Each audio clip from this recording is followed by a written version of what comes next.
Now is the time to take risk. As you get older, your obligations increase. It gets much harder to do things that might not work out. This video will teach you important things about taking or not taking risks. And I'm going to start by showing a short clip with Elon Musk. And stay with me to the end of this video because I will build on top of what he's saying. And I want to teach you how to be a person who's going to live a life without regret. Now is the time to take risk. You don't have kids. As you get older, your obligations increase. And once you have a family, you start taking risk not just for yourself, but for your family as well. It gets much harder to do things that might not work out.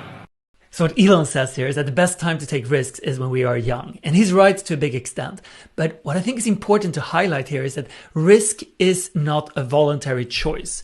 We always take risks. What I mean by this? Well, if you're at a job that you don't like, the biggest risk you can take, according to me, is that you're staying at it for 10 years. Because then 10 years from now and looking back, you will be filled of regret and you will feel like, I've wasted my life, and you might never get a job you actually enjoy after this because you're too deep down. That's a huge risk to take, and it's a risk you take by staying, by not making action. Same thing in a relationship. Maybe you're in a relationship that doesn't feel so good, but you stay in it for 10 more years, and the risk you take then is to end up with a divorce and maybe fighting over custody with someone. And that was the risk you took by not taking a risk.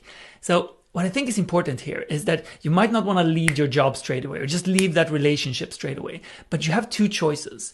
I would say either you leave that job and that relationship, or you make a commitment to improving your situation.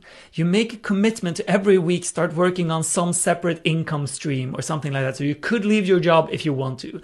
Or every week you go to couples counseling, or you read books about love and relationships, or you do things to make your relationship better. It's up to you to make it better. No one else is going to fix it. So the biggest risk is to not take risks. This goes if you're young or if you're old. And I think this is so important to not end up living a life with regret. If you want me to do more videos like this, then please like this one and write a comment below telling me who you want to break down the advice for. Because that way I know that this is the kind of content you want.